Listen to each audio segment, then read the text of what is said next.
ಕರ್ತನಾದ ಯೇಸು ಕ್ರಿಸ್ತನಲ್ಲಿ ಪ್ರಿಯರಾದ ದೇವಜನರೇ, ನಮ್ಮ ಕರ್ತನಾದ ಯೇಸು ಕ್ರಿಸ್ತನ ಅತ್ಯಧಿಕವಾದ ಕೃಪೆಯೂ ಸಮಾಧಾನವು ತಮಗೂ ತಮ್ಮ ಕುಟುಂಬದ ಪ್ರಿಯರೆಲ್ಲರಿಗೂ ಹೆಚ್ಚಾಗಿ ಉಂಟಾಗಲಿ. ಹೃದಯಂಗಮ ಮಾತೆನ್ನುವ ಮುಂಜಾನೆಯ ವಾಕ್ಯದಾನದ ಸರಣಿಯಲ್ಲಿ ನಾವು ಈ ತಿಂಗಳು ಯೇಸು ಕ್ರಿಸ್ತನ ಪ್ರಾಮುಖ್ಯವಾದ ಬೋಧನೆಗಳು ಎಂಬ ಶೀರ್ಷಿಕೆಯಡಿಯಲ್ಲಿ ಮತ್ತಾಯನು ಬರೆದ ಸುವಾರ್ತೆ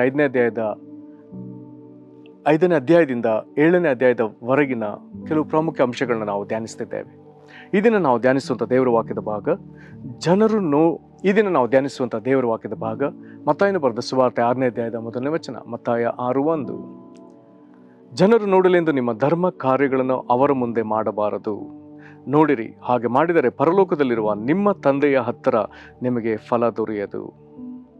ಈ ವಾಕ್ಯಗಳನ್ನು ಗ್ರಹಿಸೋದಕ್ಕೆ ನಾವು ಶಕ್ತರಾಗುವಂಥ ದೇವರು ತಾನೇ ತನ್ನ ಆತ್ಮನ ಮೂಲಕ ನಮಗೆ ತನ್ನ ವಿಶೇಷವಾದ ಗ್ರಹಿಕೆಯನ್ನು ಅನುಗ್ರಹಿಸಲಿ. ಇಲ್ಲಿ ಯೇಸು ಕ್ರಿಸ್ತನು ಮತ್ತಾಯನು ಬರೆದ ಸುವಾರ್ತೆ 6ನೇ ಅಧ್ಯಾಯಕ್ಕೆ ಬರುವಾಗ ನಮ್ಮನ್ನು ಅನೇಕ ವಿಚಾರಗಳಲ್ಲಿ ಆತನು ನಮ್ಮನ್ನು ಸರಿಪಡಿಸುವಂತ ಬೋಧನೆಗಳನ್ನ ಆತನು ಕೊಡ್ತಾನೆ. ಇಲ್ಲಿ ಆಗಿನ ಕಾಲದಲ್ಲಿ ಧಾರ್ಮಿಕ ಮುಖಂಡರುಗಳು ನಡೆದುಕೊಳ್ಳುತ್ತಿದ್ದ ರೀತಿಯನ್ನ ಯೇಸು ಕ್ರಿಸ್ತನು ಆತನ ಸುತ್ತಲಿದ್ದ ಜನರಿಗೆ ನೀವು ಹೇಗೆ ನಡ್ಕೊಳ್ಬೇಕು, ಅವರ ಹಾಗೆ ನೀವು ಹೇಗೆ ನಡಿಬಾರದೆಂಬುದನ್ನು ಆತನು ಕಲಿಸಿಕೊಡ್ತಾನೆ. ವಿಶೇಷವಾಗಿ ಮತ್ತಾಯ ಸುವಾರ್ತೆಯಲ್ಲಿ ಅದನ್ನು ಆತನು ವಿಶೇಷವಾಗಿ ಮಾತನಾಡ್ತಾನೆ. ಹಾಗಾಗಿ ಆತನು ಕೆಲವಾರು ಕಾರ್ಯಗಳು, ಧರ್ಮ ಕೊಡುವಾಗ ಅಥವಾ ಪ್ರಾರ್ಥನೆ ಮಾಡುವಾಗ ಅಥವಾ ಉಪವಾಸ ಮಾಡುವಾಗ, ಹೀಗೆ ಆತನು ಕೆಲವಾರು ಕಾರ್ಯಗಳನ್ನ ಅದು ದೇವರಿಗೆ ಮಾತ್ರ ಗೊತ್ತಾಗಬೇಕೇ ಹೊರತು ಬೇರೆ ಯಾವ ಮನುಷ್ಯರಿಗೆ ಅದು ಗೊತ್ತಾಗಬಾರದೆಂಬುದನ್ನ ಆತನು ಇಲ್ಲಿ ನಮಗೆ ತಿಳಿಸ್ತಾನೆ. ಹಾಗಾಗಿ ಆತನು ಆರಂಭದಲ್ಲಿ ಒಂದು ಮಾತನ್ನ ಹೇಳಿದ್ದಾನೆ, ಜನರು ನೋಡಲೆಂದು ನಿಮ್ಮ ಧರ್ಮ ಕಾರ್ಯವನ್ನು ಅವರ ಮುಂದೆ ಮಾಡಬಾರದು.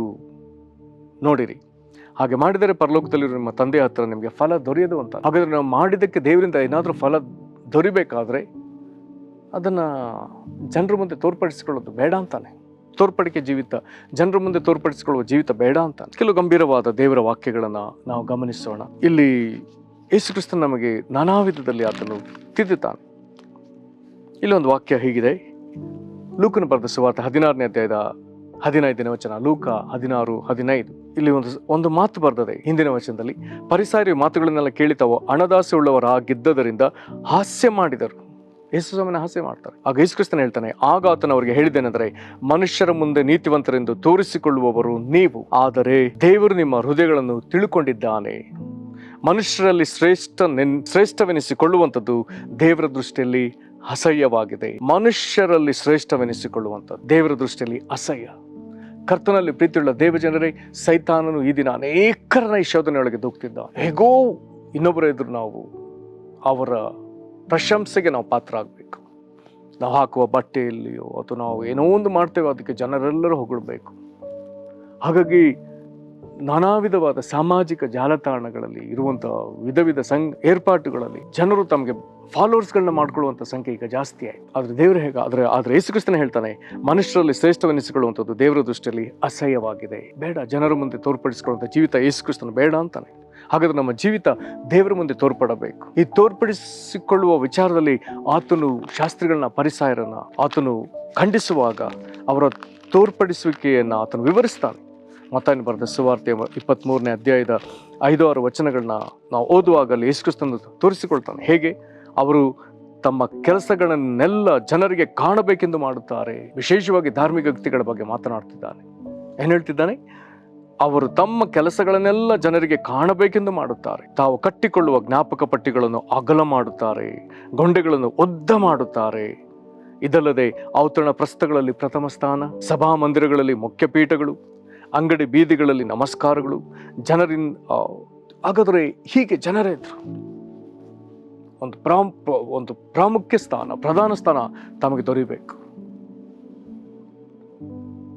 ಯೇಸು ಕ್ರಿಸ್ತನು ಇದನ್ನ ಒಪ್ಪಲಿಲ್ಲ. ಹೀಗೆ ಮಾಡುವುದನ್ನು ಆತನು ಒಪ್ಪಲಿಲ್ಲ.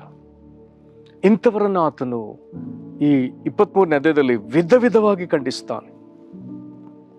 ಬಹಳ ಸತ್ಯ ಆತನು ಉಪಯೋಗಿಸಿದ ಒಂದು ಮಾತು, ಅಯ್ಯೋ ಕಪಟಿಗಳೇ ಅಥವಾ ಅಯ್ಯೋ ಕಪಟಿಗಳಾದ ಶಾಸ್ತ್ರಿಗಳೇ. ಆತನು ಇವರನ್ನ ಖಂಡಿಸುವಾಗ ಉಪಯೋಗಿಸಿದ ಇನ್ನೊಂದು ಅಧಿಕವಾದ ಮಾತು, ಕುರುಡರೆ, ವಿಧ ವಿಧವಾಗಿ ಕುರುಡರೆ ಎಂಬುದಾಗಿ ಹೇಳ್ತಾನೆ. ದಾರಿ ತೋರಿಸುವ ಕುರುಡರೆ ಅಂತಾನೆ. ಹಾಗಾದ್ರೆ ಅವರೆಷ್ಟು ವಿಧದಲ್ಲಿ ಕುರುಡರೆ ಎಂಬುದನ್ನು ಆತನು ಪದೇ 23ನೇ ಅಧ್ಯಾಯದಲ್ಲಿ ಮಾತನಾಡ್ತಾನೆ. ದಾರಿ ತೋರಿಸುವ ಕುರುಡರೆ, ಕಪಟಿಗಳಾದ ಅಥವಾ ಕುರುಡರಾದ ಫರಿಸಾಯನೇ, ಈ ರೀತಿ ವಿಧ ವಿಧವಾಗಿ ಅವ್ರನ್ನ ಕೊಡ್ರು ಅಂತಾನೆ. ಇನ್ನೊಂದು ಭಾಗದಲ್ಲಿ ಉಚ್ಚರ ಎಂಬುದಾಗಿ 23ನೇ ಅಧ್ಯಾಯದಲ್ಲಿ ಕರೀತಾನೆ. ಅದರಲ್ಲೂ 33ನೇ ವಚನಕ್ಕೆ ಬರುವಾಗ ಆತನು ಅವ್ರನ್ನ ಖಂಡಿಸಿದ ರೀತಿ ಹೀಗಿದೆ: ಹಾವುಗಳೇ, ಸರ್ಪ ಜಾತಿಯವರೇ, ನರಕ ದಂಡನೆಗೆ ಹೇಗೆ ತಪ್ಪಿಸಿಕೊಂಡಿರಿ. ಜನರೆದುರು ತೋರ್ಪಡಿಕೆಯ ಜೀವಿತವನ್ನು ಜೀವಿಸಿದವರನ್ನ ಇಲ್ಲಿ ಯೇಸು ಕ್ರಿಸ್ತನು ಹಾವುಗಳೇ, ಸರ್ಪ ಜಾತಿಯವರೆಂಬುದಾಗಿ ಕರೀತಾನೆ. ಇಲ್ಲಿ ನಮಗೆ ಒಂದು ಗ್ರಹಿಕೆ ಅವಶ್ಯ.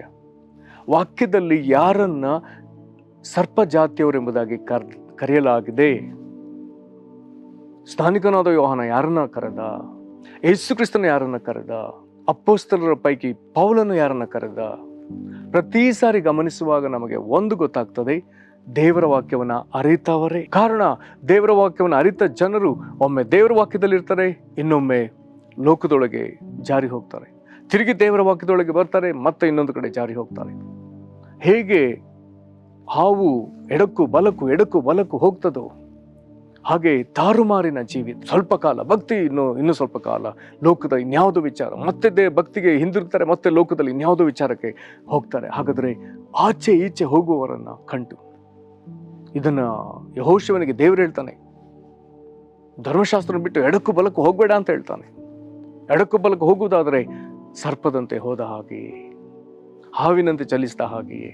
ಹಾಗಾಗಿ ಅವನ್ನ ಖಂಡಿಸಿ ಹೇಳ್ತಾನೆ 33ನೇ ವಚನದಲ್ಲಿ: ಹಾವುಗಳೇ, ಸರ್ಪ ಜಾತಿಯವರೇ, ನರಕ ದಂಡನೆಗೆ ಹೇಗೆ ತಪ್ಪಿಸಿಕೊಂಡಿರಿ. ಹಾಗಾದ್ರೆ ಜನರ ಮುಂದೆ ತೋರ್ಪಡಿಸುವಿಕೆಯ ಜೀವಿತವನ್ನ ಜೀವಿಸಿದವರನ್ನ ಆತನು ಹಾವುಗಳೇ, ಸರ್ಪ ಜಾತಿಯರು ಎಂಬುದಾಗಿ ಕರೆದು ನರಕ ದಂಡನೆಯಿಂದ ಹೇಗೆ ತಪ್ಪಿಸಿಕೊಳ್ತೀರಿ ಎಂಬುದಾಗಿ ಹೇಳಿದ್ರೆ, ನಿಮ್ಮಿಂದ ತಪ್ಪಿಸ್ಕೊಳ್ಳಿಕ್ಕೆ ಆಗಲ್ಲ, ನರಕದ ಶಿಕ್ಷೆಗೆ ಹೋಗ್ತೀರಿ ಎಂಬುದಾಗಿ ಭಯಂಕರವಾದ ಎಚ್ಚರಿಕೆಯನ್ನು ಆತನು ಕೊಡ್ತಿದ್ದಾನೆ. ಪ್ರೇರೆ, ಹಾಗಾದ್ರೆ ಇಂಥ ಒಂದು ಆಪತ್ತಿಗೆ ನಾವು ಹೋಗಬಾರದು ಎನ್ನುವುದಕ್ಕಾಗಿ ಯೇಸು ಕ್ರಿಸ್ತನು ಇದನ್ನು ಮಾತನಾಡ್ತಿದ್ದಾನೆ. ಸಭೆಯೊಳಗೆ ಒಂದು ಗಂಭೀರವಾದ ಹೇಳಿಕೆ, ಅಥವಾ ಭಕ್ತನಾದ ಪೌಲ, ಅಪೊಸ್ತಲ ಶ್ರೇಷ್ಠರಲ್ಲಿ ಒಬ್ಬನಾದ ಪೌಲ, ಇವನ ಹೇಳಿಕೆ ಗಲಾತ್ಯ 1ನೇ ಅಧ್ಯಾಯದಲ್ಲಿ ನಾವು ಓದ್ಬಹುದು. ಗಲಾತ್ಯ 1ನೇ ಅಧ್ಯಾಯದ 10ನೇ ವಚನ. ಆತನು ಹೇಳ್ತಾನೆ: ನಾನೀಗ ಯಾರನ್ನು ಹೋಲಿಸಿಕೊಳ್ಳುತ್ತಾ ಇದ್ದೇನೆ, ಮನುಷ್ಯರನ್ನೋ ದೇವರನ್ನೋ? ನಾನು ಮನುಷ್ಯರನ್ನು ಮೆಚ್ಚಿಸುವುದಕ್ಕೆ ಪ್ರಯತ್ನಿಸ್ತಾ ಇದ್ದೇನೋ? ಇನ್ನೂ ಮನುಷ್ಯರನ್ನು ಮೆಚ್ಚಿಸುವನಾಗಿದ್ದರೆ ನಾನು ಕ್ರಿಸ್ತನ ದಾಸನಲ್ಲ. ಹಾಗಾದರೆ ಕ್ರಿಸ್ತನ ದಾಸನಾಗಿದ್ದ ಪಕ್ಷಕ್ಕೆ ಪೌಲನ್ ಹೇಳ್ತಾನೆ, ನಾನು ಮನುಷ್ಯರನ್ನ ಮೆಚ್ಚಿಸುವವನಲ್ಲ, ದೇವರನ್ನೇ ಮೆಚ್ಚಿಸುವವನು. ಕರ್ತನಲ್ಲಿ ಪ್ರೀತಿಯುಳ್ಳ ದೇವ ಜನರೇ, ಈ ಒಂದು ಸ್ಟ್ಯಾಂಡರ್ಡ್ನಲ್ಲಿ ಜೀವಿಸೋದಕ್ಕೆ ದೇವರು ನಮಗೆ ತನ್ನ ವಿಶೇಷವಾದ ಕೃಪೆಯನ್ನು ಒದಗಿಸಲು, ನಾವು ಜನರ ಮುಂದೆ ನಮ್ಮನ್ನು ಅಧಿಕವಾಗಿ ತೋರ್ಪಡಿಸಿಕೊಳ್ಳದೆ ದೇವರ ಮುಂದೆ ನಮ್ಮನ್ನು ತೋರ್ಪಡಿಸಿಕೊಳ್ಳೋಣ. ಯೇಸು ಕ್ರಿಸ್ತನ ಜೀವಿತವನ್ನು ನಾವು ಕಂಡಿದ್ದೇವೆ. ಆತನು ಮಾಡಿದ್ದೆಲ್ಲವನ್ನ ಬಹುತೇಕ ಆತನು ರಹಸ್ಯವಾಗಿ ಮಾಡಿದ್ದಾನೆ. ಆದರೂ ಆತನ ಪ್ರಸಿದ್ಧಿ ಎಲ್ಲೆಡೆ ಆಗ್ತಲೇ ಇತ್ತು. ಆದರೂ ತಾನು ಮಾಡಿದ್ದನ್ನು ಯಾರಿಗೂ ಹೇಳಬೇಡ್ರಿ ಎಂಬುದಾಗಿ ಹೇಳ್ತಿದ್ದ. ತಾನು ಮಾಡುವುದನ್ನು ರಹಸ್ಯವಾಗಿ ಮಾಡ್ತಿದ್ದ. ಆತನ ಮಲ ಸಹೋದರರು ಆತನನ್ನು ಹಂಗಿಸಿ ಪ್ರಶ್ನಿಸುವಷ್ಟು ಆತನು ತನ್ನನ್ನು ಮರೆಯಲಿಟ್ಟುಕೊಂಡಿದ್ದ. ಪ್ರೇರೆ, ನಾವು ಇಂಥ ಶೋಧನೆಯಲ್ಲಿ ಬಿದ್ದಿದ್ದರೆ ಅದರಿಂದ ಕರ್ತ ನಮ್ಮನ್ನು ಬಿಡಿಸುವಂತೆ ನಾವು ಕರ್ತನ ಮರೆ ಹೋಗೋಣ, ಪ್ರಾರ್ಥನೆ ಮಾಡೋಣ. ಮಹಾಕೃಪೆಯುಳ್ಳ ಪರಲೋಕ ತಂದೆ, ಕರ್ತನೆ, ಜನರು ನೋಡಲೆಂಬುದಾಗಿ ನಾವು ಯಾವ ಕಾರ್ಯಗಳನ್ನ ಮಾಡ್ತಿದ್ದೇವೋ ಆ ಭಾಗದಲ್ಲಿ ನಾವು ನಿನ್ನನ್ನು ಕ್ಷಮೆ ಕೇಳ್ತೇವೆ ಸ್ವಾಮಿ. ಕರ್ತನೆ, ನಾವು ಯಾವುದೇ ಧಾರ್ಮಿಕ ಕಾರ್ಯವನ್ನು, ಧರ್ಮ ಕಾರ್ಯವನ್ನು ಮಾಡುವಾಗ ಜನರು ನೋಡಲೆಂಬುದಾಗಿ ಅವರ ಮುಂದೆ ಮಾಡುವಂಥ ಒಂದು ರೂಢಿಯನ್ನು ನಾವು ಇಟ್ಟುಕೊಂಡಿದ್ದರೆ ನಾವು ಕ್ಷಮೆ ಕೇಳ್ತೇವೆ. ಕರ್ತನಿಂದ ಶೋಧನೆಯಿಂದ ನಮ್ಮನ್ನು ಬಿಡಿಸು ಸ್ವಾಮಿ. ಕರ್ತನೆ, ನಾವು ನಮ್ಮನ್ನು ವಿಧ ವಿಧವಾಗಿ ತೋರ್ಪಡಿಸಿಕೊಂಡ ಕಾರ್ಯಗಳಿಗಾಗಿ ಕ್ಷಮೆ ಕೇಳ್ತೇವೆ, ನಮ್ಮನ್ನು ಕ್ಷಮಿಸ್ರಿ. ಕರ್ತನೆ, ಇದು ಮುಂದೆ ನಮ್ಮನ್ನು ನರಕಕ್ಕೆ ದೂಡುವಷ್ಟು, ನಿನ್ನಿಂದ ನಾವು ಹಾವುಗಳು ಚೇಳುಗಳೆಂಬುದಾಗಿ ನಿನ್ನಿಂದ ಗದರಿಕೆ ನಾವು ಹೊಂದುವಷ್ಟು ಕರ್ತನೆ ತೀವ್ರತೆಗೆ ಇದು ನಮ್ಮನ್ನು ಕೊಂಡು ನಡೆಸದಿರಲಿ ಸ್ವಾಮಿ. ದೇವರು ನಮಗೆ ಬೇಗ ಮಾನಸಾಂತರ ಕೊಡು. ದೇವರು, ನಾವು ನಮ್ಮ ಜೀವಿತವನ್ನು ನಿನ್ನ ಮುಂದೆ ಅಧಿಕವಾಗಿ ತೋರ್ಪಡಿಸಿಕೊಳ್ಳುವವರು ಜನರ ಮುಂದೆ ಕರ್ತನೆ ತೋರಿಕೆ ಜೀವಿತ ಇಲ್ಲದವರಾಗಿರುವುದಕ್ಕೆ ನಮಗೆ ಸಹಾಯ ಮಾಡಿರಿ. ಇಂಥ ಶೋಧನೆಯಿಂದ ನಮ್ಮನ್ನು ಬಿಡಿಸ್ರಿ ಸ್ವಾಮಿ. ಕರ್ತನೆ, ಪೌಲನಂತೆ ನಮ್ಮನ್ನು ಪರೀಕ್ಷಿಸಿಕೊಳ್ಳುವುದಕ್ಕೆ ನಾನು ಮನುಷ್ಯರನ್ನು ಮೆಚ್ಚಿಸ್ತಿದ್ದೇನೋ ಅಥವಾ ದೇವರನ್ನು ಮೆಚ್ಚಿಸ್ತಿದ್ದೇನೋ, ಕ್ರಿಸ್ತನ ದಾಸನಾಗಿದ್ದ ಪಕ್ಷದಲ್ಲಿ ನಾವು ದೇವರನ್ನೇ ಮೆಚ್ಚಿಸುವರಾಗಿ ಜೀವಿಸಬೇಕೆನ್ನುವಂಥ ಈ ಕಟಿಬಂಧದಲ್ಲಿ ನಾವು ಮುಂದುವರಿಯುವುದಕ್ಕೆ ನಮಗೆ ದಯೆಯನ್ನು ಅನುಗ್ರಹಿಸಿರಿ. ವಾಕ್ಯ ಕೇಳುತ್ತಿರುವಂಥ ನಿನ್ನ ಪ್ರಿಯ ಮಕ್ಕಳನ್ನು ಆಶೀರ್ವದಿಸಿರಿ. ನಿನಗೆ ಮಹಿಮೆ ಆಗಲಿ. ಯೇಸು ಕ್ರಿಸ್ತನ ಹೆಸರಿನಲ್ಲಿ ಬೇಡದೇವೆ ನಮ್ಮ ತಂದೆಯೇ, ಆಮೇನ್. ಕರ್ತನು ನಿಮ್ಮನ್ನು ಆಶೀರ್ವದಿಸಲಿ. ವಂದನೆ.